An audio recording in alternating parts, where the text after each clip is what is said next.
Hello ভালোবাসার মানুষগুলো, আমাদের চ্যানেলের গল্প শুনতে ও পড়তে আমাদের চ্যানেলটি সাবস্ক্রাইব করে পাশে থাকা বেল আইকনটি বাজিয়ে দিন।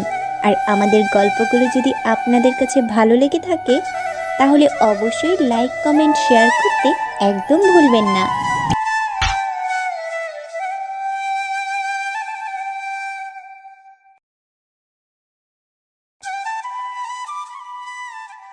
সারাদিন অফিস করে ক্লান্ত হয়ে সন্ধ্যায় বাসায় প্রবেশ করলো জাবেদ। বাসায় প্রবেশ করেই সকলের মুখে প্রশান্তির হাসি দেখে তার মুখেও হাসিতে উজ্জ্বল হয়ে গেল। যদিও অফিসের সকল কর্মভার ইব্রাহিমের উপর, তবুও তিনি অফিসে উপস্থিত হন। তবে তিনি অফিসে কেবল কনফারেন্স মিটিংয়ে যোগদান করেন। এতে করে ইব্রাহিম নিজেও কাজে ততটা হিমশিম খাচ্ছে না, আর অধিক ঝামেলা বেগ পোহাতে হয় না। প্রতিদিনের মতো আজকেও বেশ কয়েকটা কনফারেন্স মিটিং ছিল, যার ফলে আজকেও নিত্যদিনের অনুসারে অফিসে যোগদান করল সে। অতঃপর অফিস করে বাসায় প্রবেশ করতেই সকলের চেহারায় প্রশান্তির হাসি দেখতে পেল। তবে অন্য দিনের চাইতে আজ অধিক পরিমাণে খুশি দেখাচ্ছে সবাইকে। আজ অধিক পরিমাণে খুশির কারণ খুঁজতে বেশ সময় নিয়ে ভাবতে লাগলো জাবেদ, কিন্তু তেমন কিছুই খুঁজে পেল না। বেশ খানিক বাদে মনে হলো আজ তার ভাই ইব্রাহিমের জন্মদিন। এটা ভাবতেই নিজের মনের ভেতর দিয়ে আনন্দের দোলা বয়ে গেল। জাবেদের আপন ভাই নয় ইব্রাহিম, তবে আপনের চেয়েও কোনো অংশে কম নয় সে। বাসায় আজকে পার্টির ব্যবস্থা করা হয়েছে। এটাকে পার্টি বলা যায় কিনা তা নিয়ে বেশ সংকুচিত জাবেদ। অবশ্য একদিক থেকে পার্টি বলা যেতেই পারে, তবে জাঁকজমকপূর্ণ পার্টি নয়। বাড়িতেই ডেকোরেশন করা হয়েছে বিভিন্ন ভঙ্গিমার লাইট দিয়ে। জাবেদ বাসায় প্রবেশ করার আধ ঘন্টা অতিবাহিত হতেই বাসায় ফেরেন ইব্রাহিম। অবশ্য এখানে অবদান রয়েছে নাদিয়ার। কাজের বাহানা বানিয়ে বাসা হতে কল দেয় জাবেদের ফোনে। অতঃপর তাকে বলা হয় অফিস থেকে দ্রুত বাসায় আসার জন্য। আধ ঘন্টা পূর্বে জাবেদ বাসায় এলে অফিসে একা রয়েছে ইব্রাহিম। অতঃপর অফিসের কার্যক্রম শেষ করে নিত্যদিনের সময় অনুযায়ী বাসায় প্রবেশ করল ইব্রাহিম। বাসার ভেতরে ইব্রাহিম কদম ফেলতেই সকল সমস্বরে জন্মদিন উদযাপিত করছিলেন। বাড়িতে বেশ কিছু মেহমান এসে যোগ হয়েছে পার্টিতে। বিজনেসের খাতিরে তাদের দাওয়াত প্রদান করা হয় এবং তারা সকলেই সানন্দে দাওয়াত গ্রহণ করে ছোট পার্টিতে উপস্থিত হয়েছেন।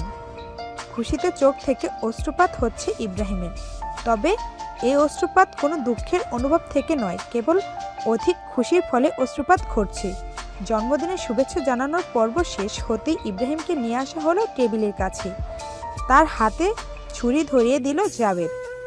6 পাউন্ড দিয়ে তৈরি কেকটি টেবিলের উপর উপস্থাপন করা হয়েছে। ইব্রাহিমকে কেকটি কাটার জন্য বল প্রয়োগ করলেন জাবেদ।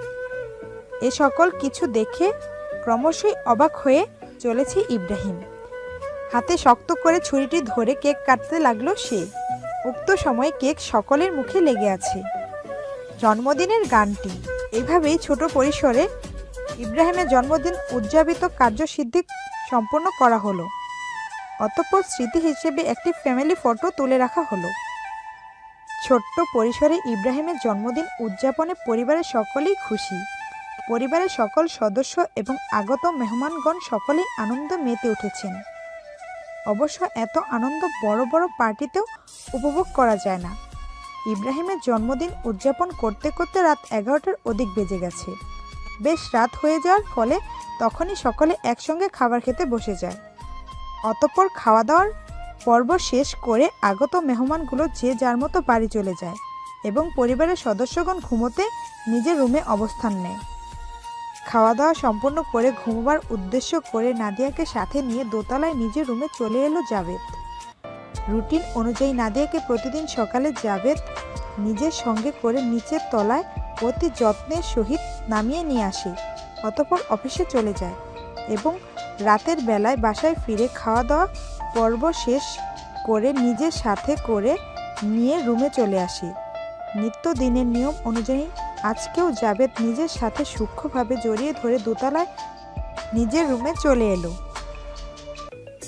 রুমের ভেতর প্রবেশ করে নাদিয়াকে বিছানার উপর সুন্দরভাবে শুইয়ে দিল। অতঃপর ফ্রেশ হওয়ার জন্য ওয়াশরুমে অবস্থান নিল। রাতের হালকা শৈত্যভাবের মাঝে গোসলের কার্যক্রম সেরে নেন জাভেদ।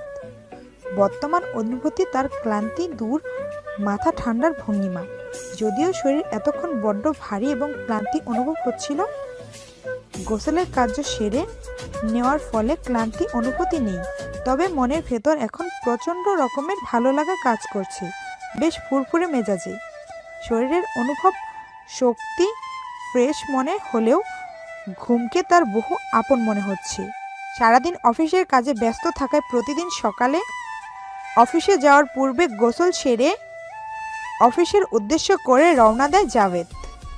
কিন্তু সারাদিন ক্লান্তি আর খাটুনিতে শরীর বড্ড অসাড় হয়ে আসে। উক্ত অবস্থা যদি রাতে হয়, আর যদি রাতের বেলায় গোসল করে, তবে অনুভূতি হবে বিছানায় মনে হয় টানছে। ক্লান্ত শরীর, তাই বেশি নড়াচড়া করার প্রয়োজন নেই। গোসলের কার্য সম্পন্ন করে জামা কাপড় পরিধান করে রুমে প্রবেশ করলো জাভেদ। বিছানায় শুয়ে আছে নাদিয়া। বেশি কিছু না ভেবে ক্লান্ত দেহ নিয়ে বিছানায় গা এলিয়ে দিল জাভেদ। অতঃপর খুব সতর্কতা অবলম্বন করে নাদিয়াকে জড়িয়ে ধরে শুয়ে পড়ল। এক ধ্যানে তার প্রেয়সী, তার স্ত্রী, তার আগত সন্তানের জননীর দিকে তাকিয়ে আছে। ইতিমধ্যে ঘুমের রাজ্যে ডুবে গেছে নাদিয়া। অপর দিকে এক ধ্যানে প্রেয়সীর মুখপানে তাকিয়ে আছে জাভেদ। তিনি মাঝে মাঝে ভেবে ভেবে খুব অবাক হয়ে যায়। আর 2 মাস পর সেও বাবা হয়ে যাবে। সেও হয়ে যাবে বাবা নামক দায়িত্ববান ছেলে। ভাবতেই মন থেকে এক ভিন্ন রকম প্রশান্তির বাতাস বয়ে যায়। কল্পনায় নিজেকে অনুভব করলো তার সন্তানের সামনে। তবে বেশিক্ষণ তার মায়াবিনীর দিকে তাকিয়ে থাকতে পারল না সে। ঘুমের আজ বড্ড ইচ্ছে যাচ্ছে তাদের রাজ্যে নিয়ে যাবার জন্য, কিন্তু তিনি যেতে নারাজ। এক পর্যায়ে সৃষ্টি হয় যুদ্ধ, কিন্তু ঘুমের সাথে যুদ্ধ করতে করতে আর পেরে উঠল না সে। পরাজয় বরণ করে তাদের সাথে ঘুমের রাজ্যে যাবার জন্য তৈরি হয়ে গেল। ধীরে ধীরে চলতে লাগলো ঘুমের রাজ্যে। তবে তার পূর্বে সুন্দর করে প্রেয়সীকে জড়িয়ে বেষ্টনী তৈরি করে দিয়েছে, কোনো কিছুই যেন আসতে না পারে মাও আগত সন্তানের দিকে। এক পর্যায়ে সম্পূর্ণরূপে পৌঁছে গেল ঘুমের রাজ্যে। হঠাৎ নির্জন স্থানে নিজেকে আবিষ্কার করে জাভেদ। কোথাও জনমানবের কোনো চিহ্ন পর্যন্ত নেই। সামনে শুধু ধুধু বালুকাময় মরুভূমি। বিশাল আকারের গাছের তৈরি বাগানের ছায়াতলে নিজেকে খুঁজে পেল। মরুর বুকে বিশাল আকারে কয়েকটি গাছের সমন্বয়ে তৈরি হয়েছে একটি সুন্দর বাগান। এটি তৈরি করা হয়েছে নাকি প্রাকৃতিকভাবে তৈরি হয়েছে তা নিয়ে দোটানায় ভুগছে জাভেদ। তবে বিশাল আকারের গাছের ছায়াতলে বসে আছে সে। অবাক, বিস্ময় ও ভাবনায় ডুবে আছে। চারদিকে কোনো ধ্যান নেই তার, কেবল তাকিয়ে আছে ধুধু মরুভূমির দিকে। কেবল ভেবে চলেছে, কি হচ্ছে এসব? সে কেবল ভেবে চলেছে, আমি তো আমার বাসায় নাদিয়ার পাশে জড়িয়ে ধরে ঘুমের রাজ্যে ডুবে গিয়েছিলাম, তবে এখানে কিভাবে এলাম? অবিশ্বাস্য ঘটনা দেখে নিজের হাতে নিজেই চিমটি কেটে দেখল এটা স্বপ্ন কিনা। কিন্তু চিমটি কাটতেই দেহে ব্যথা অনুভব করলো। বুঝতে পারলো এটি স্বপ্ন নয়, বরং সত্য।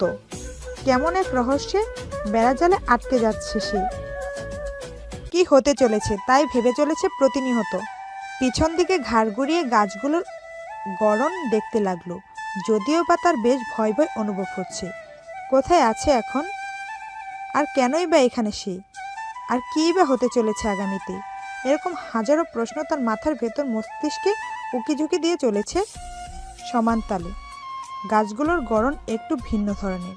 পৃথিবীতে আদৌ এমন গাছ আছে কিনা তা নিয়ে সন্দেহ হচ্ছে তার। গাছের পাতা ঠিক কাঁঠাল গাছের পাতার মতো, কাণ্ডগুলো বড়ই গাছের মতো। গাছের গোড়ায় তেমন একটা কাঁটা না থাকলেও উপরের দিকে বেশ কাঁটা দিয়ে আচ্ছাদিত। কাঁটাগুলো দেখতে অনেকটা শিমুল গাছের মতো। গাছের আকৃতি লম্বা বিশাল, প্রায় 600 থেকে 700 ফুট উচ্চতা যুক্ত গাছ হলেও গাছটি ভিন্ন রকমের। কেমন যেন ভিন্ন ধর্মী অস্তিত্ব গাছগুলো। বিকৃত স্থান নিয়ে ছড়িয়ে আছে গাছের শাখা প্রশাখা, সেই সাথে ছেড়ে আছে প্রচুর ঘন পাতা। উদ্ভট এই ভিন্ন রকমের গাছের ফলগুলো দেখতে সম্পূর্ণরূপে খেজুরের মতো। গাছের পাতাগুলো ছড়ানো আছে ঠিক আম গাছের ন্যায়। গোটা 70টির মতো গাছের সমন্বয়ে একটি বাগান তৈরি হয়েছে। তবে এটি বাগান নাকি জঙ্গল ঠিক ভেবে পাচ্ছে না জাবেদ। বাগানের মতো দেখতে জঙ্গলের সীমান্ত অন্তত 2 কিলোমিটারের বেশি, আর এই 2 কিলোমিটারের বিকৃত জায়গাটির মাঝে কেবল 70টি গাছ। তবে কোনোভাবেই ভেবে কুল পাচ্ছে না জাবেদ, গোটা 70টি গাছের ডালপালা দিয়ে কিভাবে 2 কিলোমিটার বিস্তৃত একটি জঙ্গল তৈরি হতে পারে। তবে সে আরও একটি বিষয় নিয়ে বেশ চিন্তিত, এই জঙ্গলে কিভাবে এলো, আর এত বড় বিস্তৃত বাগানের শেষ মাথায় মরুভূমির দিকে মুখ করেই কেন বসে আছে সে। তবে সে আরও চমকে গেল যখন নিজের অবস্থান দেখল। সে যে স্থানে বসে আছে সেটি একটি সাধারণ বস্তু নয়। আদিমকালে রাজাদের জন্য বাধাই করা স্বর্ণরৌপ দিয়ে যেরূপ সিংহাসন বরাদ্দ থাকত, ঠিক তেমন একটি স্বর্ণরৌপ দিয়ে তৈরি সিংহাসনের উপর বসে আছে সে। নিজেকে এরকম ভিন্ন স্থানে পেয়ে একটু নয়, অনেকটাই অবাক হয়েছে সে। তার পেছনে পড়ে আছে 2 কিলোমিটার বিস্তৃত এলাকা জুড়ে ভিন্ন রকমের জঙ্গল। জাবেদের ভাবনায় প্রতিক্ষণে ঘটে যাওয়া বিষয়গুলো নিয়ে প্রশ্নবিদ্ধ হয়ে চলেছে। হাজারো প্রশ্ন, হাজারো ভাবনা উকিঝুঁকি করছে। তার স্বপ্ন ভেবে উড়িয়ে দেওয়া যত যদি চিমটি কাটার পরও ব্যথা অনুভব না হতো। বেশ কয়েকটি প্রশ্ন জাবেদের মন ও মস্তিষ্ক দুটোকেই স্থির হতে দিচ্ছে না। তার মাঝে অন্যতম একটি হলো, এ ধরনের ভিন্ন রকমের গাছ আদৌ পৃথিবীতে আছে কি? এই প্রশ্নটির হিসাব কিছুতেই মেলাতে পারছে না সে। আরও একটি প্রশ্ন মাথায় ঘুরছে, তা হলো, এ ধরনের এত অল্প কয়েকটি গাছের সমন্বয়ে 2 কিলোমিটার বিস্তৃত একটা জঙ্গল করা আদৌ কি সম্ভব? এরকম আরও একটি প্রশ্ন মস্তিষ্কে টনক নাড়ছে। এগুলো কি আসলেই কোনো গাছ নাকি কোনো দানব? এই ধরনের হাজারো প্রশ্নে প্রশ্নবিদ্ধ হয়ে আছে জাবেদের মন ও মস্তিষ্ক। ভিন্ন রকমের গাছগুলো এতটাই প্রসারিত হয়ে আছে যা দেখতে এক একটা দানবের চাইতে কোনো অংশে কম নয়। আর এক রকমের দানবীয় অল্প সংখ্যক গাছের মাঝে নিজেকে লিলিপুট মনে হচ্ছে জাবেদের। জাবেদের জানামতো পৃথিবীর সবচেয়ে দীর্ঘ ও বিস্তৃত যে গাছগুলো আছে সেগুলো 300 থেকে 350টি গাছের সমন্বয় করা হয়। তাও হয়তো এই বিশাল বাগানের অর্ধেক হবে কিনা তা নিয়েই প্রশ্ন বেঁধে যাচ্ছে জাবেদের মনে। পৃথিবীর কথা মনে হতেই জাবেদের মনে ভিন্ন আরেকটি প্রশ্ন ঘুরতে লাগলো। মস্তিষ্ক এবং মন দুটোই একসাথে প্রশ্ন করছে, এটা কি আসলে পৃথিবীর? এটা কি আসলে পৃথিবীর কোনো স্থান নাকি অন্য গ্রহে আছি? এইরকম প্রশ্নগুলো তাকে কুরে কুরে খাচ্ছে। সূর্য মামা খাড়াভাবে তার কিরণ দিচ্ছে। জাবেদের মাথায় ঠিক সোজা বরাবর আছে সূর্যটা, 0 ডিগ্রি কোণ অ্যাঙ্গেল সূর্যটার স্থান। তবে জাবেদ এটা দেখে অবাক হচ্ছে, সে কখন থেকে তার মাথার উপর 0 ডিগ্রি কোণ অ্যাঙ্গেলে সূর্যটাকে দেখে যাচ্ছে। এতগুলো সময় অতিবাহিত হয়ে গেল কিন্তু এখনো 1 ডিগ্রি কোণ পরিমাণ সূর্যটি নড়েনি। এটি নিয়ে ভাবতেই মস্তিষ্ক নতুন একটি প্রশ্ন করে উঠল, এটা কি আসলে কোনো সূর্য? এরকম প্রশ্নগুলোর সাথে আরেকটি কমন প্রশ্ন জাবেদের মস্তিষ্ক আর মনকে প্রশ্নবিদ্ধ করে চলেছে। কোথায় আছে সে? কেন তাকে এখানে নিয়ে আসা হয়েছে? আর কেনই বা এরকম আদিকালের স্বর্ণালঙ্কার দিয়ে তৈরি সিংহাসনে বসে আছে? সামনে মরুভূমি দেখে মনে মনে ভাবল, সামনে যেহেতু মরুভূমি দেখা যাচ্ছে তবে আমি পৃথিবীতে আছি। কিন্তু পরক্ষণেই তার মস্তিষ্ক নতুন আরেকটি কথা মনে করিয়ে দিতে লাগলো। পৃথিবীর বাইরে মঙ্গল, বুধ, ইউরেনাস ইত্যাদি গ্রহগুলোর ভূমিও মরুভূমির ন্যায়। হঠাৎ করেই পরিবেশ বদলে যেতে শুরু করলো। ধীরে ধীরে পরিবেশ গম্ভীর ভাব ধারণ করতে লাগলো। বিশাল এক ঝড় ওঠার পূর্বাভাস জানান দিচ্ছে পরিবেশ। ঝড় ওঠার পূর্বে পরিবেশে যেরূপ গম্ভীরতার সৃষ্টি হয় ঠিক তেমনি গম্ভীরতার সৃষ্টি হয়েছে বর্তমান পরিবেশ। হঠাৎ আচমকা জোরে জোরে ঝড়ো হাওয়া বইতে শুরু করলো। মরুর বুকের বালুকণাগুলো ইতিমধ্যে উঠতে শুরু করেছে। মুহূর্তের মধ্যে পরিবেশ পরিবর্তন হয়ে ঘূর্ণিঝড়ের ন্যায় আকৃতি ধারণ করতে শুরু করলো। বালুকণা ঐক্যজোট সৃষ্টি করে বিস্তৃত স্থান নিয়ে বিশাল এক ঘূর্ণিপাকের সৃষ্টি হলো। কিছুক্ষণ অতিবাহিত হতেই মরুর বুকে আবির্ভাব হলো এক বিশাল দানবীয় আকৃতির ঘূর্ণিঝড়। আঘাত হানতে লাগলো উপকূলীয় অঞ্চল জঙ্গলের দিকে। ঝড়ের বেগে ঘূর্ণি বাতাস উড়ে আসছে জাবেদের দিকে। ঘূর্ণিঝড়ের বেগ ঘন্টায় কত কিলোমিটার সেটা বলা মুশকিল, তবে কম করে হলেও কয়েক হাজার কিলোমিটার পার হাওয়ার বেগ ধরে আসছে উপকূলীয় অঞ্চলের দিকে। ইতিমধ্যেই সূর্যটা খাড়াভাবে কিরণ দেওয়া বন্ধ করে দিয়েছে। অবশ্য বন্ধ করে দিয়েছে নয়, কিরণ দেওয়ায় বিঘ্ন ঘটিয়েছে ঘূর্ণিঝড়, তাই ভূমিতে সূর্যের আলোর চিহ্ন দেখা যাচ্ছে না। ঘূর্ণিঝড় দেখে উক্ত স্থান থেকে প্রস্থান করতে চাইল জাবেদ, কিন্তু সবচেয়ে অবাক করা কাণ্ড তখনই ঘটল যখন জাবেদ সেখান থেকে নড়তে চাইল, কিন্তু তিনি হাজার চেষ্টা করেও এক চুল পরিমাণ নড়তে পারছে না। তিনি শরীরে বিন্দুমাত্র শক্তি অবশিষ্ট নেই। নিজেকে শক্তিহীন মানব মনে হচ্ছে তার। স্বর্ণালঙ্কার দিয়ে বাধাই করা সিংহাসন হতে চুল পরিমাণ নড়ার সামর্থ্য তার নেই। তার ইন্দ্রিয় শক্তিগুলো ইতিমধ্যেই লোপ পেয়ে গেছে। মস্তিষ্ক প্রতি ক্ষণে ক্ষণে চাপ প্রয়োগ করে চলেছে ইন্দ্রিয় শক্তি ফিরে পাওয়ার জন্য, কিন্তু অবাক করা বিষয় হলো মস্তিষ্ক ইন্দ্রিয় শক্তিতে কোনো প্রকার চাপ প্রয়োগ করছে না। যেমনিভাবে স্বর্ণালঙ্কার দিয়ে তৈরি করা সিংহাসনে বসেছিল সে, ঠিক তদ্রূপই বসে আছে সিংহাসনে। অতি নিকটেই ঘূর্ণিঝড়, নিজের মৃত্যু খুব নিকটেই দেখতে পাচ্ছে সে, কিন্তু কোনো উপায় যে অবশিষ্ট নেই। ব্যর্থ হয়ে বাঁচার আশা ছেড়ে দিল সে। ভাগ্যে যা লেখা আছে সেটাই হবে, তার উপর নির্ভর করে শক্তিহীন অবস্থায় বসে রইল স্বর্ণালঙ্কার দিয়ে বাধাই করা সিংহাসনে। ঘূর্ণিঝড় জাবেদের খুব নিকটে চলে এসেছে, কিন্তু সবচেয়ে বড় অবাক করা, এতটা নিকটে ঘূর্ণিঝড় হওয়া সত্ত্বে বিন্দু পরিমাণ প্রতিক্রিয়া হচ্ছে না তার। কিছুই যে বোঝার সামর্থ্য তার নেই। কেবল তিনি ভাগ্যকে মেনে নিয়েছেন, কি হতে চলেছে সে সম্পর্কেও অবগত নন, আর হবার কথাও নয়। তীব্র বেগ ধরে আসা ঘূর্ণিঝড়টি জাবেদের নিকট এসে উপস্থিত হতেই তার প্রকোপ এবং তীব্র গতিতে ধেয়ে আসা ঘূর্ণিবায়ুর চাপ কমতে আরম্ভ করলো। আর এটি দেখে আরও অবাক হলো সে। ঘটে যাওয়া ব্যাপারটা কোনোরূপ হজম করতে পারছে না মনের গহীনে। ধেয়ে আসা ঘূর্ণিঝড়টি জাবেদের নিকট উপস্থিত হতেই ধীরে ধীরে বায়ুর চাপ কমে গিয়ে মানবের আকৃতি ধারণ করতে লাগলো। এরকম আকস্মিক ঘটনার জন্য মোটেও প্রস্তুত ছিল না সে। বিস্ময়কর চোখে তাকিয়ে অবাক ভঙ্গিমায় মনের কোণে ভাবতে লাগলো তিনি, কি হতে চলেছে আগামীতে? কে এই অজ্ঞাত পূর্ণিমানব? কে অজ্ঞাত ঘূর্ণিমানব? আর অজ্ঞাত ঘূর্ণিমানব যেই হোক না কেন, তাকে এখানে নিয়ে এসেছে কেন? এরকম হাজারো প্রশ্ন মনে এবং মস্তিষ্কের জটলা পাকিয়ে সংকোচ সৃষ্টি করছে। ধেয়ে আসা ঘূর্ণিঝড়টি গতি কমে থেমে গিয়ে ঘূর্ণি বালুর মধ্যস্থান থেকে আচমকা দু হাত বেরিয়ে এলো, যা জাবেদকে অবাক করে দিয়েছে।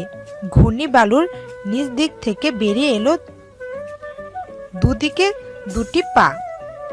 ধীরে ধীরে ঘূর্ণিঝড়ের বেগ কমে গিয়ে দুটি হাত পা বেরিয়ে আসতেই অবাক হয়ে গেল জাবেদ। তাকিয়ে আছে সেই দিকে। ঘূর্ণিঝড়ের ভেতর অবস্থান নেওয়া বালুকণাগুলো আচমকা একটি মানব দেহের আকৃতি গঠন করতে লাগলো। বালুকণাগুলো অজ্ঞাতক মানব। ধীরে ধীরে বালুকণা থেকে তৈরি হয়ে এলো সম্পূর্ণ এক অজ্ঞাত মানব। অজ্ঞাত ব্যক্তি এক অজ্ঞাত মানব। অজ্ঞাত ব্যক্তি মুখ পানে চেয়ে অবাক চোখে তাকিয়ে আছে জাবেদ। এত কিছুর পরেও এই চেহারা দেখতে পাবে বলে আশাটিও করেনি জাবেদ। গত কয়েকদিন পূর্বে তিনি যখন নিজের বাবা মায়ের রুমে উপস্থিত হন, তখন নিজের শিশুকালের ছবির সাথে আরও 2টি মানুষকে দেখতে পায়। দাদুর কাছে জিজ্ঞেস করে জানতে পারে তারা দুজন তার পিতা ও মাতা। ছবিতে থাকা মায়ের পাশে অবস্থান করা লোকটি আরমান খান। ঘূর্ণি বালু হতে সৃষ্টি মানবের চেহারা ভেসে উঠল। অজ্ঞাত লোকটির চেহারা দেখতে হুবহু আরমান খানের মতো, যা রীতিমতো ভরকে দিচ্ছে জাবেদকে। জাবেদ তার দাদুর কাছে শুনেছিল তার পিতা আরমান খানের গলায় একটি অদ্ভুত লকেট ছিল, তবে লকেটটির ভেতর তাদের 3 জনের ছবি খোদাই করে সুন্দরভাবে সজ্জিত করে রাখা ছিল। ঘূর্ণি বালু হতে সৃষ্টি অজ্ঞাত লোকটি কিছু না বলেই গলা থেকে একটি লকেট খুলে ডান হাতে নিলেন এবং হাতটি প্রসারিত করে বাড়িয়ে দিলেন জাবেদের দিকে। নিজের মস্তিষ্কের উপর চাপ প্রয়োগ করতে পারছে জাবেদ। কিছুক্ষণ পূর্বে তার অনুভব হয়েছিল তার দেহে কোনো শক্তি নেই, তবে এখন সে তার ইন্দ্রিয় শক্তিগুলো উপর নিয়ন্ত্রণ করতে পারছে। বেশি কিছু না ভেবে চাপ প্রয়োগ করলো অজ্ঞাত লোকটার হাত থেকে লকেটটি নেওয়ার জন্য। মস্তিষ্কে চাপ প্রয়োগ করে ডান হাত প্রসারিত করে অজ্ঞাত লোকটির হাত থেকে লকেটটি নিজের হাতে তুলে নিল। লকেটটি হাতে নিয়ে বেশ কয়েকবার ওলটপালট করে দেখতে লাগলো। অতঃপর বাম হাত প্রসারিত করে 2 হাতে লকেটটি আবদ্ধ করে নিল। লকেটের ঢাকনায় একটু চাপ প্রয়োগ করে আস্তে করে ঠেলা দিতে সঙ্গে সঙ্গে লকেটটি 2 পাল্লায় ভাগ হয়ে যায়। ছলছল দৃষ্টিতে লকেটের ভেতর দৃশ্য প্রদর্শন করতে লাগলো জাবেদ। ভেতরে 3 জনের ছবি দেখা যাচ্ছে। একজন জাবেদ নিজে, অপর 2 জন আরমান খান এবং তার মা। লকেট হাতে দৃষ্টি সরিয়ে ফেলফেল চক্ষু নিয়ে অজ্ঞাত লোকটির দিকে তাকিয়ে রইল সে। জাবেদ কিছুতেই শনাক্ত করতে পারছে না এটি আসলেই বাস্তব ঘটিত নাকি কেবল মনের ভ্রম। মনের ভ্রম অথবা স্বপ্ন ভেবে উড়িয়ে দেওয়াটা একদিক থেকে নিজের লোকসান হবে ভেবে দেখল সে। যদি মনের ভ্রম অথবা স্বপ্নে অজ্ঞাত লোকটার উপস্থিত হতো, তবে হাতে চিমটি কাটলে ব্যথা অনুভব হতো না। সংশয় থেকে মুক্তি পাওয়ার জন্য পুনরায় চিমটি কাটল হাতে। পুনরায় চিমটি কাটার সাথে সাথে পূর্বের সময়ের মতো এবারও বেশ ব্যথা অনুভব করল। নিজের বোকামি বুঝতে পারল সে। এটি মনের ভ্রম অথবা স্বপ্ন নয়, বাস্তব ঘটিত ইতিহাস। যা কিছু ঘটছে সবকিছু সত্য।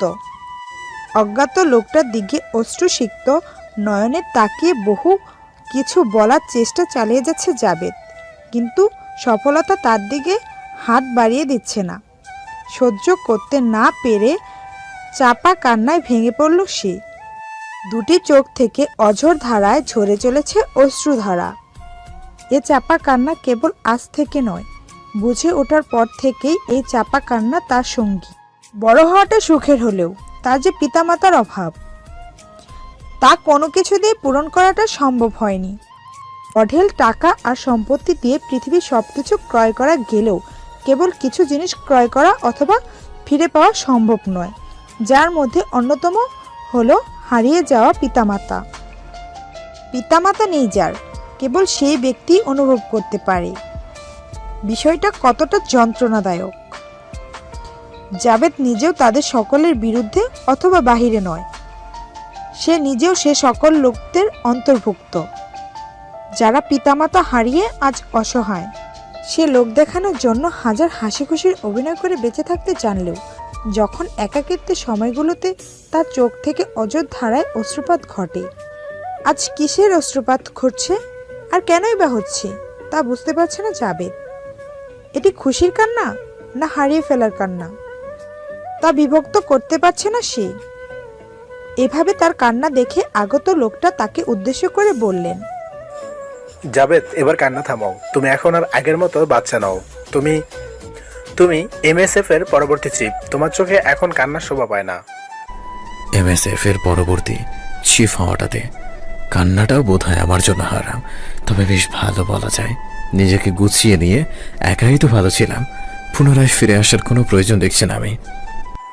না এসেও যে আমার উপায় ছিল না, প্রকৃতির নিয়ম ভঙ্গ করে কিছু সময়ের জন্য ফিরতে হলো। কিছু কথা জানানো অধিক পরিমাণে প্রয়োজন ছিল, যার ফলে প্রকৃতির নিয়মকে উপেক্ষা করে ফিরতে হলো। কান্না ভাব নিয়ে আরমান খানের উদ্দেশ্য করে বলে ফেললেন জাবেদ। বাহ বাবা, অস্কার পাবার যোগ্য তুমি। আচ্ছা বলেই ফেলো কি সে অধিক প্রয়োজনীয় কথা যেটা জানানোর জন্য প্রকৃতির নিয়মকে উপেক্ষা করে জানাতে আসতে হলো? হয়তো প্রচণ্ড রেগে আছো আমার উপর, যার ফলে এভাবে কথা বলছো।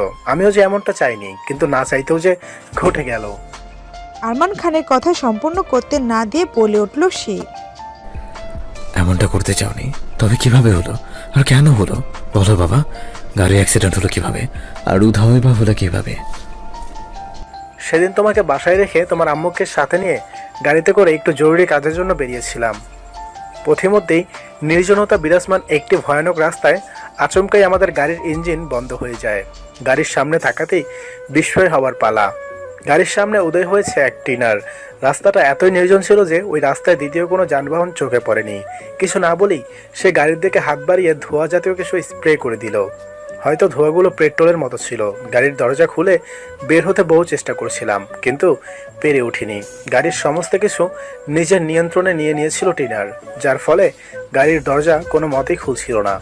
হঠাৎ ডান হাতের বুড়ো আঙ্গুল এবং সাদা আঙ্গুলের মধ্যস্থানে এক ফুলকি আগুন সৃষ্টি করলো এবং দ্রুত গতিতে গাড়ির দিকে ছুঁড়ে মারলো।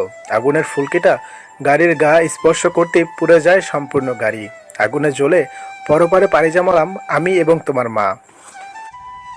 আরমান খানের কথা শেষ হতেই পুনরায় প্রশ্ন করল, কে এই টিনার, আর তোমাদের কেন মেরে ফেললো সে? সে অনেক লম্বা ঘটনা, তবে সংক্ষিপ্ত রূপে কিছু কথা বলি। অসীম ক্ষমতার জন্য পাগলপাড়া হয়ে উঠেছিল টিনার। তার উপর মিশন চলছিল আমাদের। এক পর্যায়ে তার ক্ষমতার উৎস ব্লাড বুকটি নিয়েই নেই।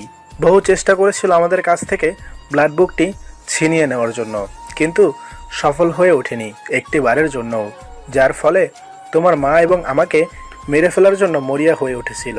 এক পর্যায়ে সেদিন আমাদের উপর আক্রমণ করে এবং সেবার তার প্রচেষ্টা ব্যর্থ হয়নি। সেটা জানানোর জন্য উপস্থিত হয়েছি। প্রকৃতির নিয়ম উপেক্ষা করে সেটিই এখনও জানানো হলো না। আমার হাতে অধিক সময় নেই। হ্যাঁ বলো, কি বলার জন্য এসেছো? অতি শীঘ্রই বড়সড় একটি ঝড় আসতে চলেছে MSF এর প্রতি। যদিও বা এটিকে প্রতিহত করা সম্ভব, কিন্তু এটি যদি সঠিক সময়ে প্রতিহত করা না যায় তবে MSFকে লণ্ডভণ্ড করে দিতে সক্ষম। আগত ঝড়ের কবল থেকে MSFকে বাঁচিয়ে নিজের সাহসিকতার পরিচয় দাও। তোমার সময় এসে গেছে MSFকে রক্ষা করার সময়। রুখে দাও ঝড়ের প্রকোপ আর সুরক্ষা দাও MSF এর সকল এজেন্টদের। তবে মনে রেখো, জীবনযুদ্ধে প্রথম ধাপে পা ফেলেছ। এখান থেকেই শুরু হবে তোমার জীবনের সকল রহস্যময় অ্যাডভেঞ্চার। নিজের বুদ্ধিকে কাজে লাগাবে সর্বক্ষণ। আরমান খানের বলা একটি কথা সর্বক্ষণ মনে রাখবে, প্রতিপক্ষ যতই শক্তিশালী হোক না কেন, বুদ্ধির মার হচ্ছে সবচেয়ে বড় মার। তাই মাথা ঠান্ডা রেখে বুদ্ধি দিয়ে প্রতিটি আঘাত এবং পদক্ষেপ গ্রহণ করা প্রয়োজন। জাবেদ বুঝতে পারল তার বাবা আরমান খানের যাবার সময় এসে গেছে। এমনিতেই তিনি প্রকৃতির নিয়ম ভেঙে এখানে এসেছেন। যদি অধিক পরিমাণে নিয়ম ভাঙার চেষ্টা করে তবে হয়তো নতুন কোনো সমস্যার সৃষ্টি হবে। প্রকৃতি সকলের অনুকূল। জ্ঞানী লোকদের পরিচয় দিয়ে বলে উঠল, এখনই কি চলে যাবে? আর কখনো কি দেখা হবে, নাকি এটাই হবে আমাদের শেষ দেখার যাত্রা? প্রশ্নটি অত্যাধিক পরিমাণের ভালো লেগেছে আমার। জ্ঞানী লোকেদের মতো কথা এটি। আশা করি প্রতিটি পদক্ষেপ গ্রহণের সফল হবে। তোমার প্রতি আমার পক্ষ থেকে দোয়া রইল। আর সবচেয়ে মূল বিষয় হচ্ছে তোমার কাছে দেওয়া লকেটটি সাবধানে রাখিও। এক সময় বড় উপকারে আসবে এটি। হ্যাঁ, এটাই হয়তো আমাদের শেষ দেখা। প্রকৃতির নিয়ম একবার কিছু সময়ের জন্য ভঙ্গ করা যায়, তবে বারবার নয়। আর প্রকৃতির নিয়ম ভঙ্গ করলে তার ফল ভোগ করতে হয় অবশ্যই। কথাটি বলতে বলতে নিঃস্ব হয়ে গেল জাবেদের পিতা আরমান খান। বালুকণা চারদিকে ছড়িয়ে গেল তৎক্ষণাৎ। পুনরায় দেখা আর মিলল না তার। জাবেদকে পুনরায় কোনো কথা বলার সুযোগ না দিয়েই নিঃস্ব হয়ে গেল। জাবেদ তাকে আর খোঁজ চালাবার প্রচেষ্টাও করল না। সে প্রকৃতির নিয়ম সম্পর্কে বেশ অবগত। সে ভালো করেই জানে প্রকৃতির নিয়ম ভেঙে যেহেতু তার বাবা এসেছেন, তবে তার অস্তিত্ব খুঁজে পাওয়া আর সম্ভব নয়। হঠাৎ করে আচমকাই সমস্ত মরুভূমি ঝংকার দিয়ে কেঁপে উঠল। মহাকাশ থেকে কোনো উল্কাপিণ্ড মাটিতে আছড়ে পড়লে যেরূপভাবে কেঁপে ওঠে, হয়তো তার চেয়েও দ্বিগুণভাবে কেঁপে উঠছে মরুভূমি। কাঁপানোর কারণ খুঁজতে সামনের দিকে তাকালো জাবেদ। অবাক না হয়ে আর পারল না সে। মরুভূমির বালিগুলো দেবে যাচ্ছে নিচের দিকে, যেন নিচের দিকটা ফাঁকা, আর তা অতি দ্রুত গতিতে সামনের দিকে অগ্রসর হচ্ছে ভূমিধস। সামনে বিস্তৃত অংশ নিয়ে প্রতি মুহূর্তেই নিচের দিকে দেবে যাচ্ছে মরুভূমি। কি হচ্ছে এসব, আর কেনই বা হচ্ছে এসব, তা কিছুতেই বুঝতে পারছে না সে। 1000% ভূমি মুহূর্তেই ফাঁকা বালুকণার মতো নিচের দিকে দেবে যাচ্ছে, আর বিলীন হয়ে যাচ্ছে ভূমি। ফাঁকা বালুকণা দেবে যেতেই নিচের থেকে সোনালি ও লালের সংমিশ্রণ রঙের আলোর আভা ফুটে উঠেছে। ভূমিধস দ্রুত গতিতে তেড়ে আসছে জাবেদের দিকে। বাঁচার জন্য স্বর্ণালঙ্কার দিয়ে তৈরি সিংহাসন থেকে উঠে পালাতে চাইল, কিন্তু অবাক করার কাণ্ড, পুনরায় তার ইন্দ্রিয় শক্তিগুলো হারিয়ে ফেলেছে।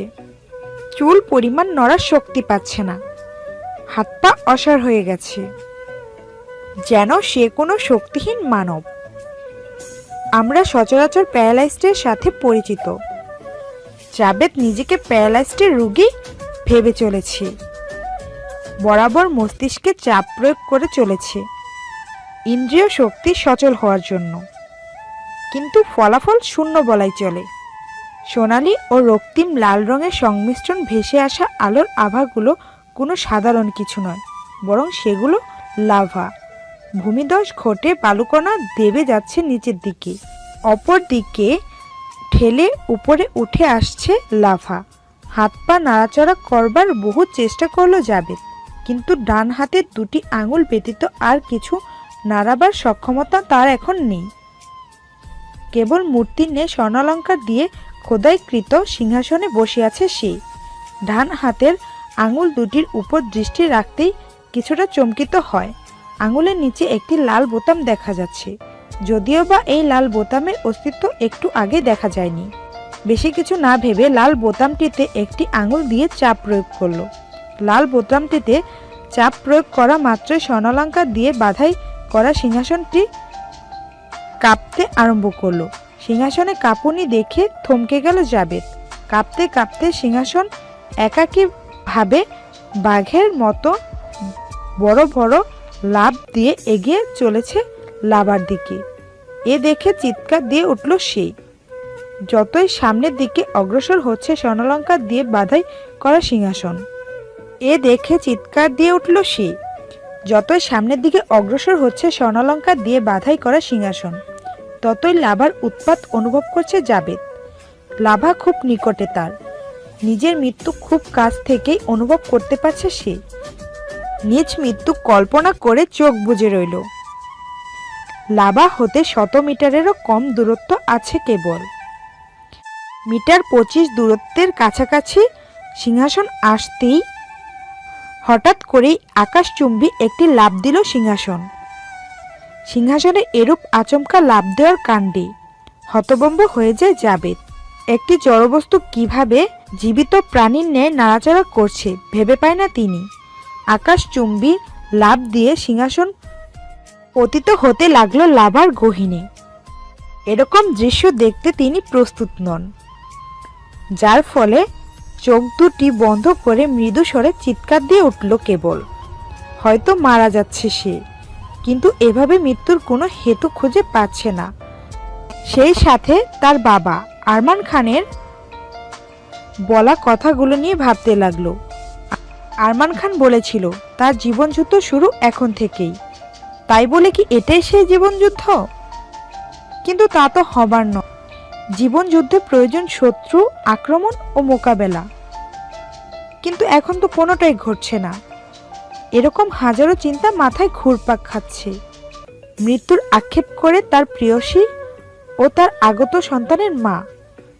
নাদিয়ার কথা ভেবে ঠোঁটের কোণে হাসিটুকু অনুভব করতে লাগলো। হয়তো এটাই হবে শ্রেষ্ঠ মৃত্যু। বেশ কিছু সময় অতিবাহিত হয়ে গেল, কিন্তু তেমন উত্তাপ অনুভব হলো না আর। টিপ্পি টিপ্পি করে চোখ খুলে ফেলল। চোখ মেলে নিজেকে বিছানায় আবিষ্কার করে সে। বেশ অবাক হলো। এবার বুঝে গেল তার বাবা কেন বলেছিল প্রকৃতির নিয়ম উপেক্ষা করে কাজটি করেছেন। তার মনে হলো তার দেহ থেকে আত্মাকে কোনো এক স্থানে নিয়ে যাওয়া হয়েছিল, যার ফলে হাতে চিমটি কাটার পরেও তিনি ব্যথা অনুভব করেছে। এই রহস্যের সমাধান এখানে হয়ে গেল।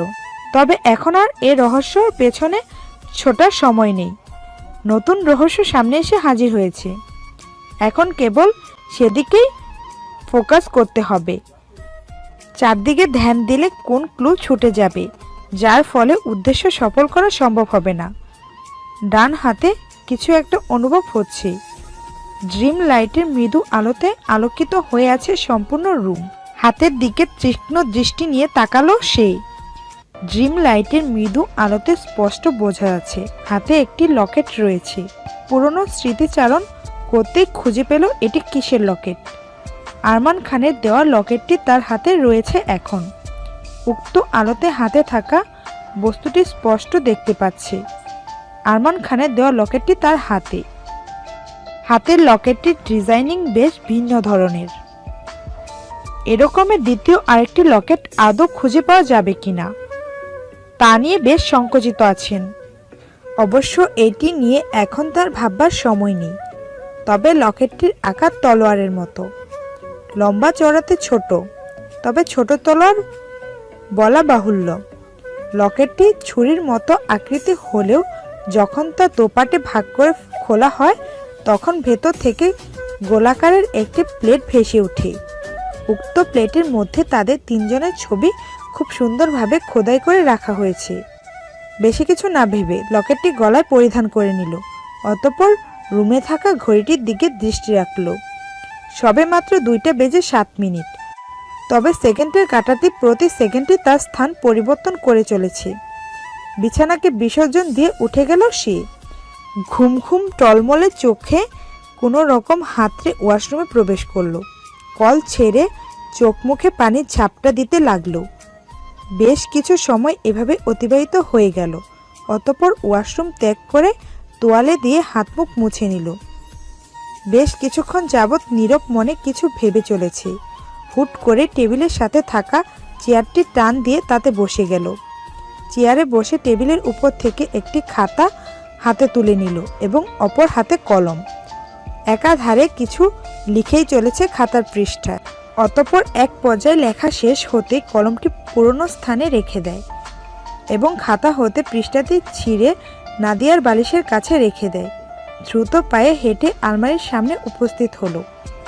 একটি পোশাক বের করে দ্রুত পরিধান করে নিল। অতঃপর নাদিয়ার কপালে একটি চুম্বন করে দ্রুত রুম ত্যাগ করল। তাকে যে এখন ছুটতে হবে রহস্যের কিনারা করতে। তাকে যে উদ্ঘাটন করতে হবে আগত আক্রমণের। বাঁচাতে হবে MSFকে।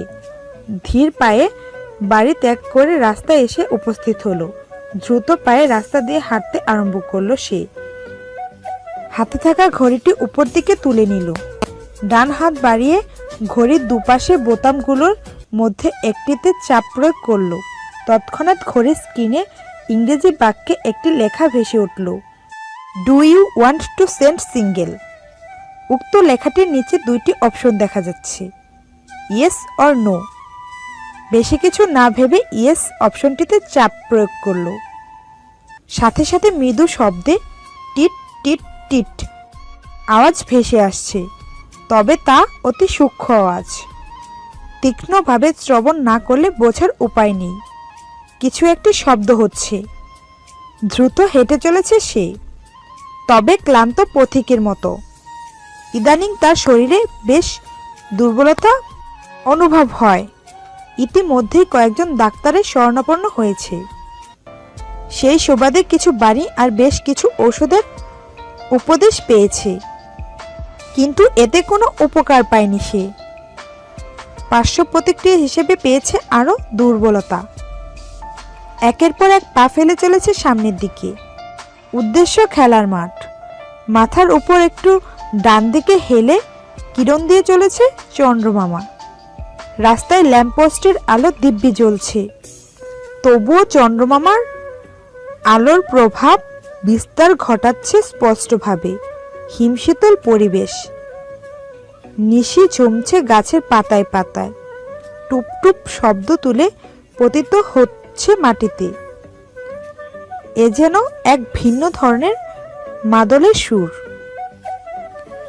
শুনশান নীরবতা, বিরাজমান পরিবেশ। রাস্তায় কোনো জনমানবের অস্তিত্ব নেই। দূর থেকে দু একটি কুকুরের চাপা আর্তনাদের হাঁক ভেসে আসছে। নেই লোকজনের কোনো কোলাহল, নেই জঞ্জাটের অধিকতর শব্দদূষণের আওয়াজ। একদিক থেকে বলা যায় এই পরিবেশটি শব্দদূষণ মুক্ত পরিবেশ। ঘড়িতে থাকা সংখ্যাগুলো একের পর এক বদল হয়ে চলেছে প্রতি মুহূর্তে। ঘড়িটির ডান দিকে সর্বশেষে সংখ্যাটি প্রতি 9টি সংখ্যা পর পর পুনরায় ভেসে উঠছে উক্ত সংখ্যাটি। আবার উক্ত সংখ্যাটি শূন্য হতে বদলে যাচ্ছে তার পাশের সংখ্যাটি।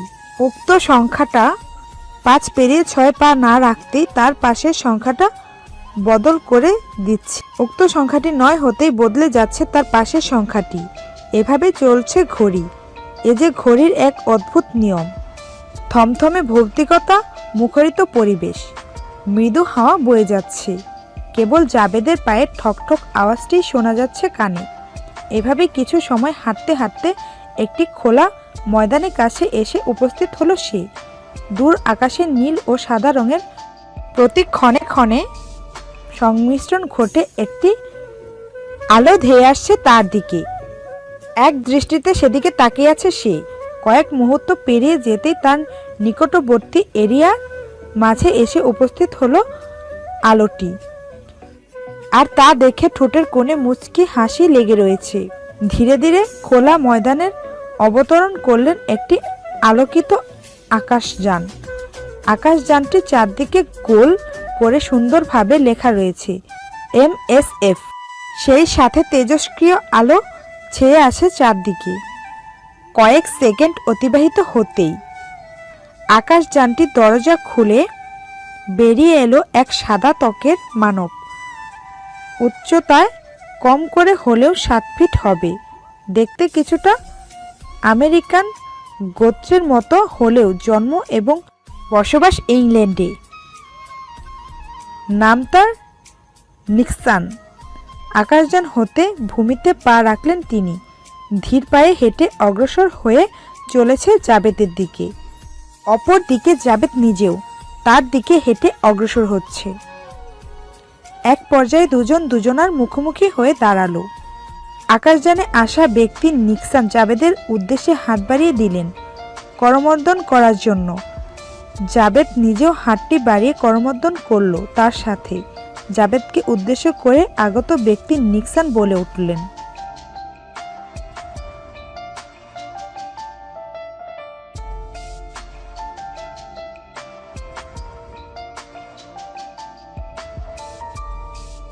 কথা বলার সময় নেই, দ্রুত চলুন।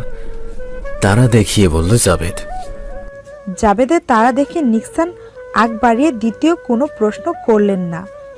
পিছন দিকে ঘুরে চুপচাপ আকাশযানের দিকে হেঁটে অগ্রসর হতে লাগলেন। পেছন থেকে তাকে অনুসরণ করে সামনের দিকে এগিয়ে চলেছেন জাবেদ। কিছু সময় হাঁটতেই তারা আকাশযানের সামনে এসে উপস্থিত হলো। নিক্সান পেছন দিকে তাকিয়ে জাবেদের অবস্থান বোঝার চেষ্টা করছিলেন, কিন্তু জাবেদ সেদিকে না দিয়ে হনহন করে আকাশযানের ভেতরে প্রবেশ করল।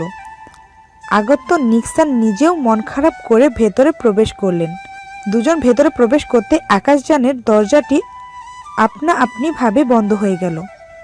চালকের আসন গ্রহণ করলেন নিক্সান। তার পাশের আসন গ্রহণ করেছে জাবেদ। ইঞ্জিন চালু করে আকাশপথে উড়াল দিয়ে দিলেন নিক্সান। আলোর গতিতে সামনের দিকে ছুটে চলেছে আকাশযান নামক যন্ত্রটি। প্রথম থেকেই বেশ চুপচাপ হয়ে আছে জাবেদ, আর তা দেখে নিক্সান সাহেবের মন না মানলেও কোনো প্রশ্ন করেনি তিনি। ভালোভাবে জানেন এই মুহূর্তে কোনো কিছু ভেবে চলেছে জাবেদ।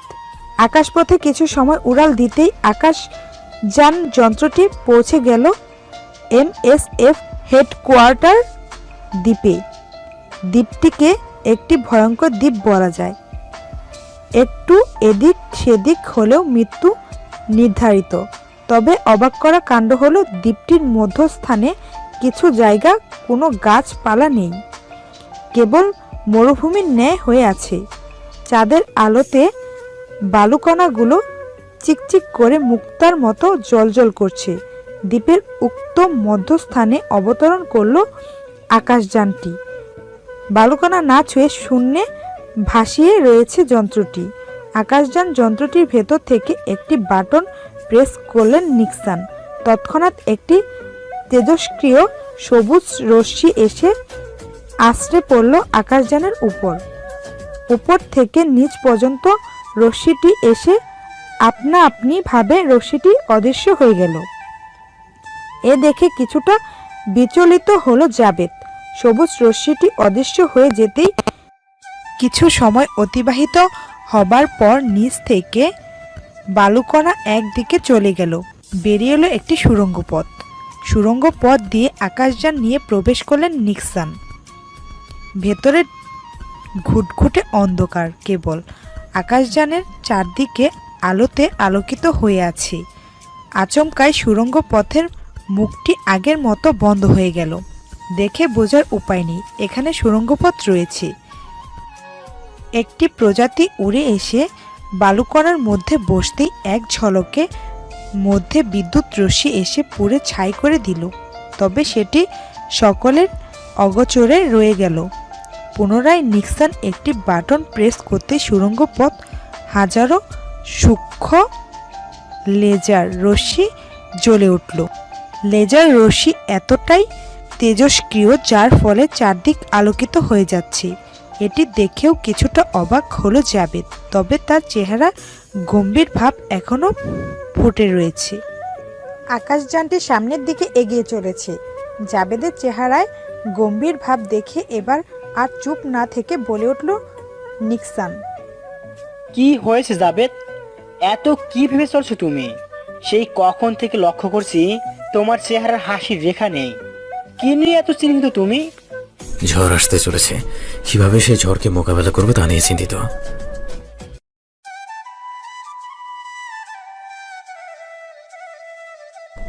তোমার কি একটু মনে হচ্ছে না বেশি বেশি বলছো? আচ্ছা বাবা, আমি দুঃখিত। কথাটি আবার বলো, বুঝিনি কি বলেছিলে? MSF এর প্রতি বিশাল ঝড় আসতে চলেছে। ঝড়ের প্রকোপে হয়তো লণ্ডভণ্ড করে দিতে পারে সব, যদি না সঠিক সময়টা মোকাবেলা অথবা রুখে দেয়া যায়। তোমার কথার আগামাথা কিছুই বুঝলাম না আমি। একটু বিস্তারিত বলবে কি? বলো নিক্সান। MSF এর নতুন শত্রু জুটেছে। এবার এই নতুন শত্রুটি MSF এর নাম ধূলিসাৎ করে দিতে উঠে পড়ে লেগেছে। তবে আমি শিওর শত্রু এবার MSF এর ভেতর থেকে আক্রমণ করবে। তা দেখে হাসতে হাসতে বলতে লাগলেন নিক্সান। এ কথা শুনে বড় হাসি পেল জাবেদ। এ ধরনের আজগুবি খবর কোথা হতে জানতে পাও তুমি? সেটাই বুঝতে পারছি না আমি।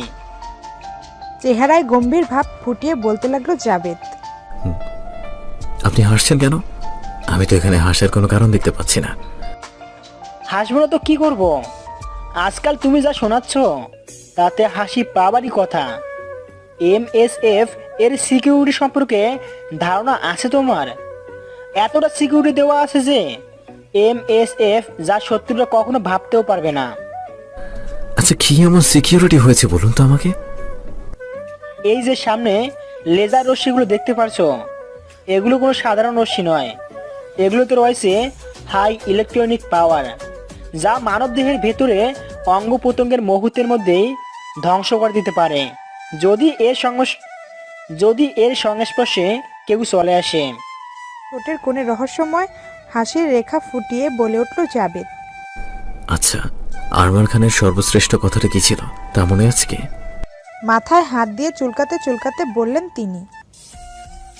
হ্যাঁ, কি যেন ছিল, মাথায় আছে না এখন। শত্রুর মোকাবেলা করতে বুক পেতে দিয়ে করা যায়, কিন্তু শত্রুর সাথে হাত মিলিয়ে অথবা শত্রুর বন্ধু হবার নাটক করে পেছন থেকে ধোঁকা তথা আক্রমণ করলে তা মোকাবেলা করা বড়ই কঠিন ব্যাপার।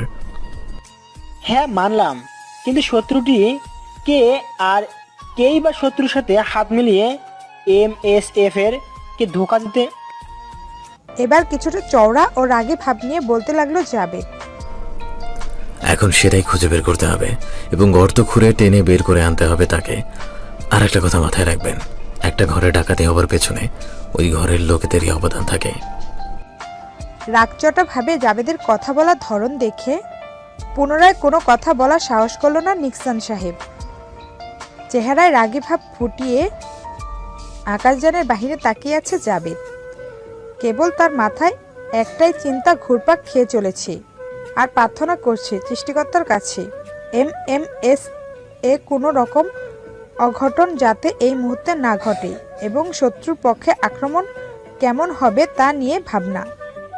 অদূরে একটি ফাঁকা মাঠ দেখা যাচ্ছে। বেশ বিস্তৃত স্থান নিয়ে একটি গোল এরিয়াকে দেওয়াল দিয়ে বেষ্টনী দেওয়া হয়েছে এবং উচ্চতায় প্রায় 1000 ফিট উপরে ছাউনি দেওয়া হয়েছে। স্থানটি রং বেরঙের লাইট দিয়ে অবর্তিত, তবে গোল এরিয়াটির ব্যাস কম নয়। 1000 মিটার বিস্তৃত স্থান নিয়ে তৈরি করা হয়েছে মহাকাশযান স্টেশন।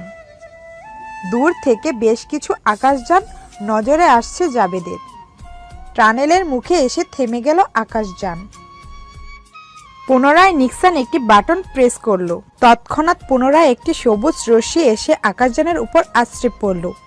উপর থেকে নিচ পর্যন্ত সবুজ রশ্মিটি আসতে আচমকা অদৃশ্য হয়ে গেল রশ্মিটি। টানেলের মুখ থেকে তৎক্ষণাৎ পাতলা আবরণের একটি কাঁচ সরে গেল দুদিকে। এতটাই সূক্ষ্ম কাজ যা সজাগ এবং তীক্ষ্ণ দৃষ্টিতে না তাকালে বোঝার উপায় নেই।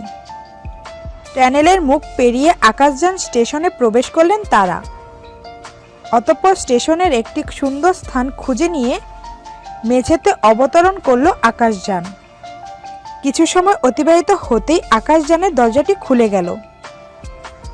দরজা খুলে যেতেই সিঁড়ি দিয়ে হেঁটে স্টেশনের মেঝেতে প্রথম পা রাখল জাবেদ।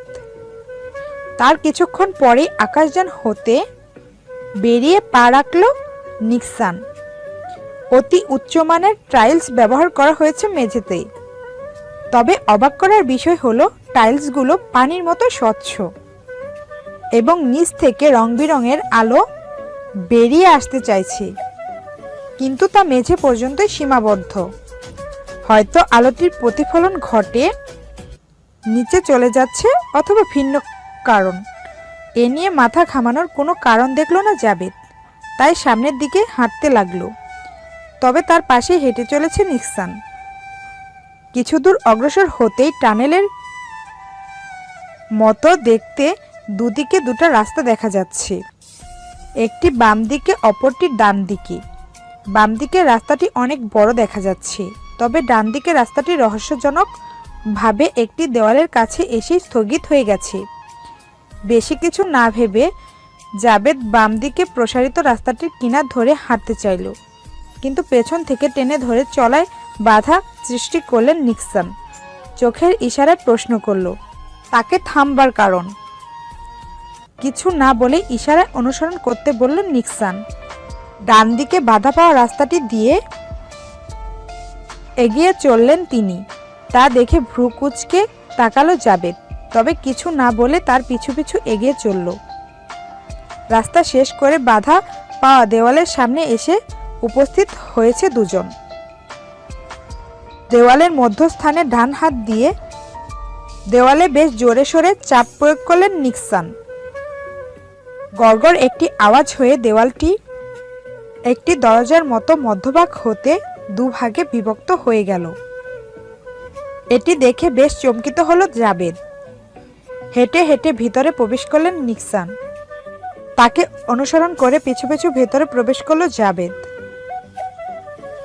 অবাক করা বিষয় হলো দুজন ভেতরে প্রবেশ করতেই বিভক্ত হয়ে থাকা দেওয়াল দুটি একত্রে মিলিত হয়ে গেল।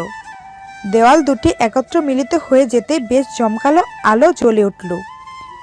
আলোর ফলে আলোকিত হয়ে গেল চারদিক।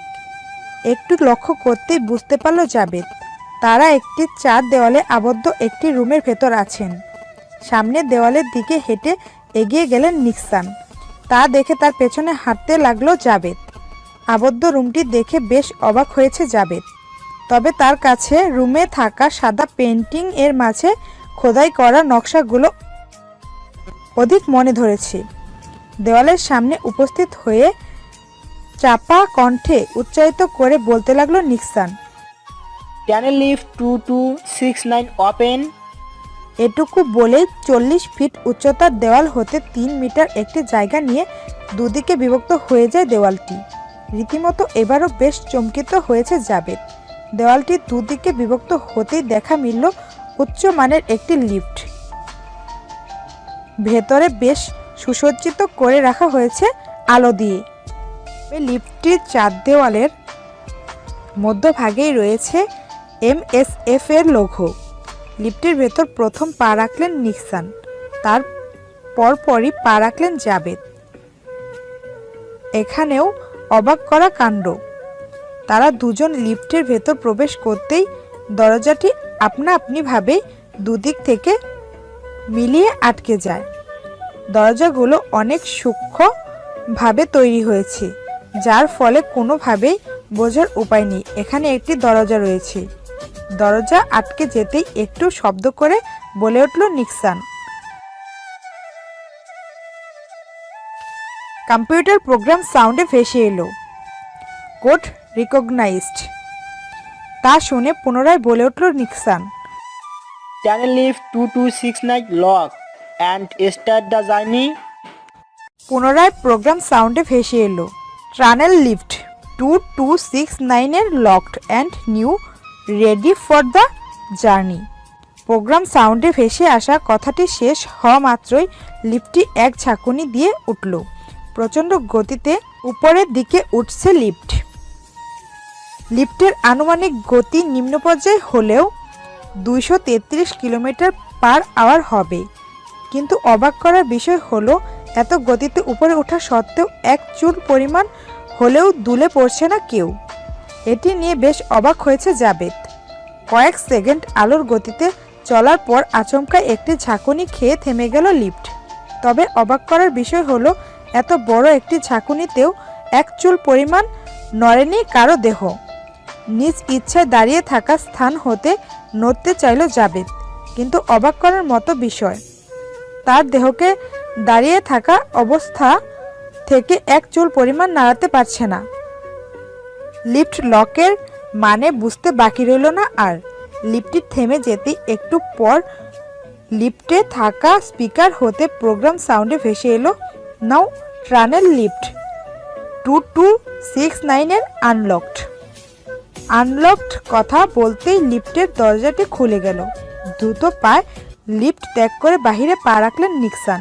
নিক্সানের পিছু পিছু জাবেদ নিজেও লিফট থেকে বাহিরে বের হয়ে এলো। তবে এবার আর কোনো অদৃশ্য শক্তি তাকে আটকে রাখেনি। পুনরায় একটি চার কোণা দেওয়াল আবদ্ধ রুমে এসে উপস্থিত হলেন দুজন। তবে এবারের রুমের দেওয়ালগুলো কেবল সাদা রঙের পেন্টিং করা। নিক্সান দ্রুত পায়ে হেঁটে সামনে থাকা দেওয়ালের কাছে চলে এলেন।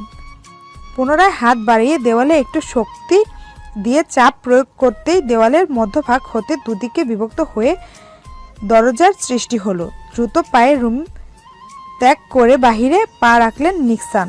তা দেখে জাবেদ নিজের হাঁটার গতি সামান্যতম বাড়িয়ে চলতে লাগলো নিক্সানের পাশাপাশি। ছোট চার দেওয়ালের রুম হতে বাহিরে পা রাখলেন পুনরায়। আপনা আপনিভাবে বিভক্ত হয়ে যাওয়া দেওয়াল দুটি একে অপরের সাথে পারস্পরিকভাবে মিলিত হয়ে যায় দেখে কারোর বোঝার সাধ্য নেই এখানে গোপন সুড়ঙ্গ রয়েছে। বাহিরে পা রেখে চারদিকে তাকাতেই সবচেয়ে বড় অবাক হলো জাবেদ। তিনি এখন MSF এর বর্তমান প্রফেসর ডেভিডের রুমের করিডোরে করিডোরে দাঁড়িয়ে আছে। অবাক হয়ে কিছু বলতে চাইল জাবেদ, তবে ইশারায় থামিয়ে দিলেন নিক্সান। দ্রুত পা চালিয়ে রুমের দরজার কাছে এসে উপস্থিত হলেন দুজন। দরজার কাছে দাঁড়াতেই অবাক করা কাণ্ড ঘটে গেল তাদের সাথে। একটি সবুজ রশ্মি এসে আছড়ে পড়ল তাদের গায়ে। মাথা হতে পা পর্যন্ত নেমে এলো রশ্মিটি। জুতার কাছে রশ্মিটি এসে পুরনো নিয়মে অদৃশ্য হয়ে গেল। রশ্মিটি একটি টক করে আওয়াজ ভেসে এলো এবং দরজাটি এক টেলিভিশনের পর্দার মতো লেখা ভেসে এলো, কামিন। দরজায় হালকাভাবে ধাক্কা দিতেই খুলে গেল দরজাটি। দ্রুত পায়ে হেঁটে ভেতরে প্রবেশ করলেন দুজন। তবে ভেতরে প্রবেশ করে চারদিকে তাকিয়ে কোথাও প্রফেসর ডেভিডকে না দেখতে পেয়ে হতাশ হয়ে গেল জাবেদ। তবে তিনি কোনোভাবে মেনে নিতে পারছে না এটি প্রফেসর ডেভিডের রুম। রুমের মধ্যে বিদ্যমান কেবল একটি টেবিল, যাকে ঘিরে বসানো আছে 4টি চেয়ার। এক কর্নারে রয়েছে 2টি বড় সোফা এবং মধ্যস্থানে রাখা আছে একটি টি টেবিল। হতাশাগ্রস্ত চেহারায় নিক্সানের দিকে জাবেদ তাকাতেই চোখের ইশারায় কিছু একটি বললেন তিনি।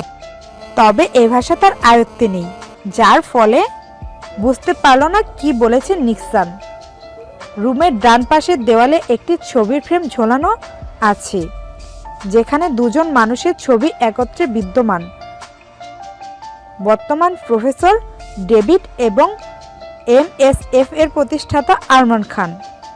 খুব ঘনিষ্ঠভাবে দুজনের ছবিটি তোলা হয়েছে।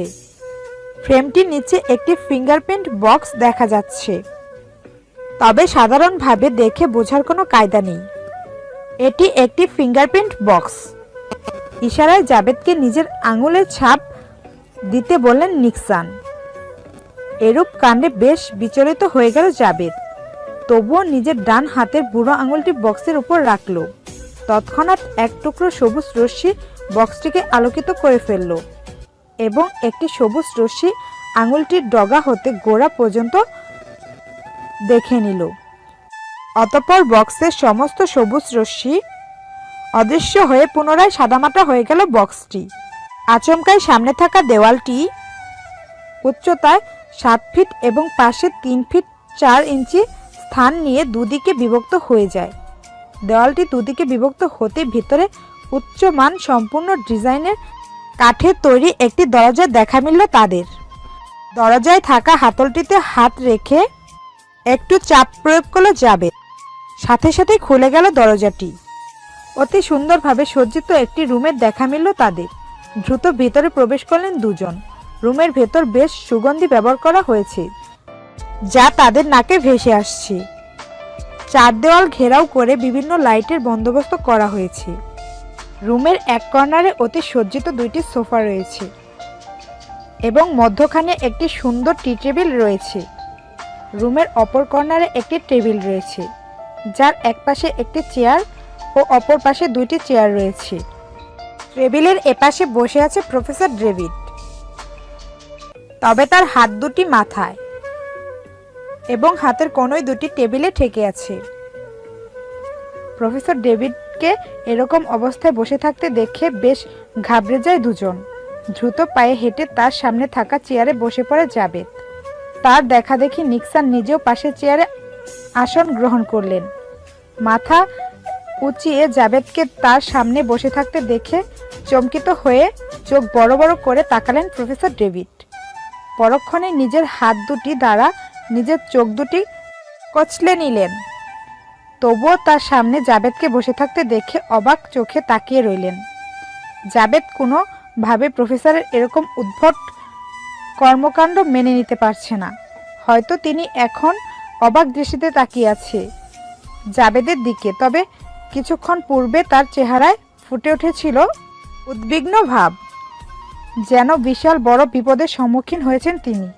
কোনোভাবে তার এরকম কর্মকাণ্ডের হিসাব মেলাতে পারছে না জাবেদ এবং নিক্সান।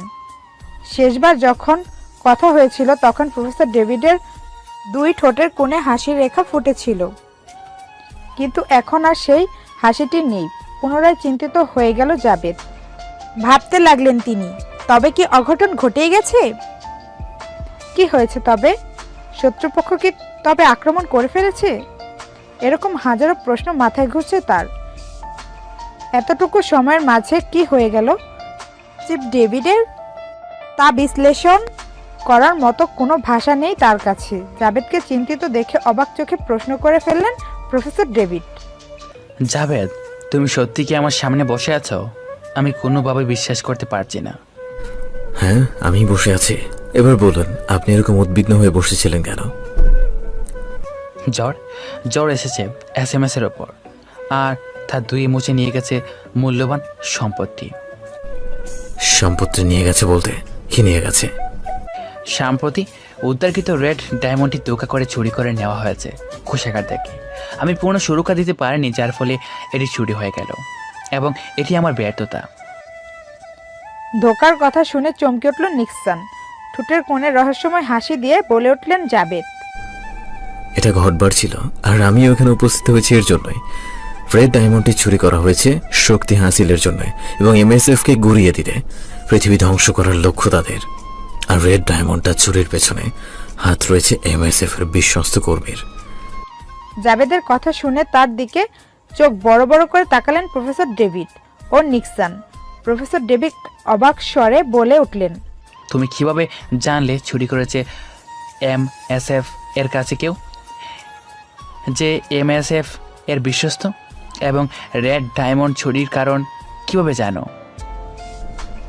সব প্রশ্নের জবাব একদিন দিয়ে দেব, আর এই মুহূর্তে এগুলো লুকায়িত থাকাটাই সবচেয়ে ভালো। জাভেদের কথা শুনে কেউ আর প্রশ্ন করলেন না কিছু। রুমে বেশ কিছু সময় যাবৎ নীরবতা বিরাজমান। তা দেখে বলে উঠলেন নিক্সন। আচ্ছা, সব মানলাম, কিন্তু কে সেই বিশ্বস্ত কর্মী যে MSF কে ধোকা দিল?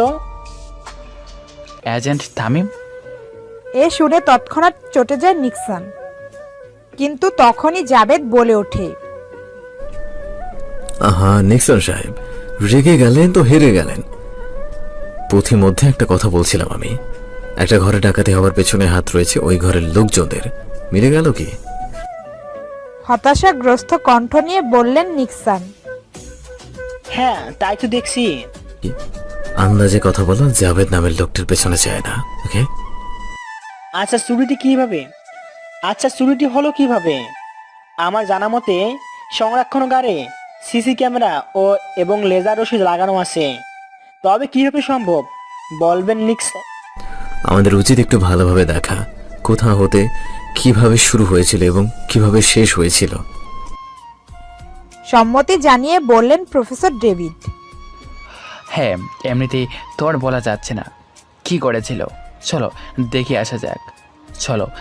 আসা যাক মূল্য গঠিত ঘটনা কি। সেখানে আর বসে রইল না জাভেদ। তৎক্ষণাৎ চেয়ার ছেড়ে উঠে দাঁড়ালো। অতঃপর রুমের বাহিরে যাওয়ার জন্য পা বাড়ালেন। তার পিছু পিছু এগিয়ে চলেন প্রফেসর ডেভিড এবং নিক্সন। বারান্দা দিয়ে হেঁটে চলেছে সবাই। বারান্দার শেষ মাথায় একটি লাইট রয়েছে। দ্রুত সেখানে উপস্থিত হলেন তারা। সুইচ বোর্ডে বেশ কয়েকটা সংখ্যা দেখা যাচ্ছে, কিন্তু সেগুলোর মধ্যে একটি বাছাই করলেন নিক্সন। 7 লেখা বাটনটি ক্লিক করলেন। একটি ঝাঁকুনি দিয়ে লিফটটি নিচের দিকে নেমে চলেছে। 7 তলাতে আসতেই থেমে যায় লিফট।